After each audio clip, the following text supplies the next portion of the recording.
গত 1 তারিখে আপনাদের চার্জ গঠন করা হয়েছে, পরবর্তীতে সাক্ষী দিন ধার্য করা হয়েছিল। প্রতিদিন ওই দিনে সকল সাক্ষী আদালতে উপস্থিত হয়েছে, সাক্ষ্য গ্রহণ করা হয়েছে। আরও যে মামলাগুলো আছে সেগুলিও এই মামলাকে অনুসরণ করে সেগুলিও দ্রুতের সঙ্গে শেষ হবে। একজন শিশুকে এইভাবে যে নৃশংসভাবে দর্শন করে হত্যা করা হয়েছে, সেটা আমাদের দেশের যে শিশুরা আছে তাদেরও যে একটা বিষয় এখানে আমাদের এই হত্যার মধ্যে দিয়ে, দর্শনের মধ্যে দিয়ে দেশের নিরাপদ নয়।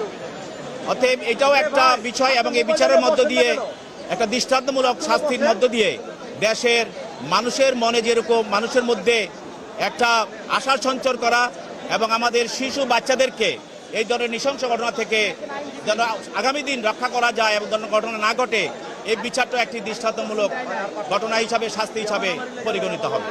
আপনি জানেন যে আমাদের দেশে নারী নির্যাতন দমন আইন, এইগুলো শিশু দর্শন এবং নারী দর্শন বেড়ে যাওয়ার কারণে এই আইনটাকে সংশোধন করা হয়েছে। এই সংশোধন আইনে আপনাকে বলা আছে যে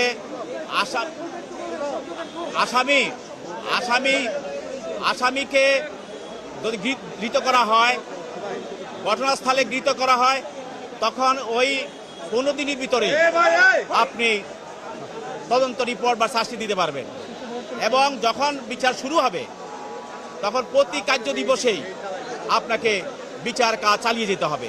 সেই হিসাবে এই হত্যা মামলায় গত 1 তারিখে আপনাদের চার্জ গঠন করা হয়েছে, পরবর্তীতে সাক্ষী দিন ধার্য করা হয়েছিল।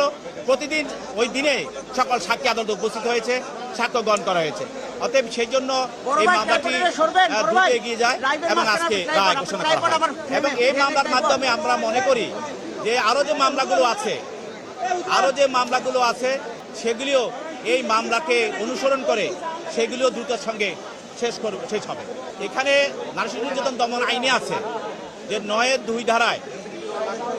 2 ধারায় যেই অপরাধটি হবে, এই অপরাধকারী যে শাস্তি বিধান হবে এবং তাকে এই ঘটনায় নারী শিশু নির্যাতন দমন আইনের 30 ধারায় বলা আছে যে সহযোগিতা করবে, সহায়তা করবে, তাকেও একই দণ্ডে দণ্ডিত করা যাবে। এই বিচারকের অবজারভেশনে উনি বলেছেন যে এই ঘটনা সারা জাতিকে যেমন নাড়া দিয়েছে এবং সমাজের যে অবস্থা, সেই অবস্থায় সমাজের শিশুদেরকে এই ধরনের ঘটনা থেকে রক্ষা করার জন্য এবং মানুষের ভিতরে সচেতনতা সৃষ্টি করার জন্য এটা একটি দৃষ্টান্তমূলক একটা বিচার এবং দৃষ্টান্তমূলক অপরাধের শাস্তি হিসাবে এটা আমাদের এই আইনের অঙ্গনে এটা বিরাজ করবে। এই ঘটনাকে কেন্দ্র করে যেইভাবে দেশবাসী এবং মানুষ আগায় আসছে, আমরা মনে করি অন্য যে মামলাগুলো আছে সেইভাবে সাক্ষী এবং অন্যান্য ব্যাপার যারা সবাই এই মামলাটাকে অনুসরণ করে সেই মামলাগুলো দ্রুততার সঙ্গে শেষ হবে।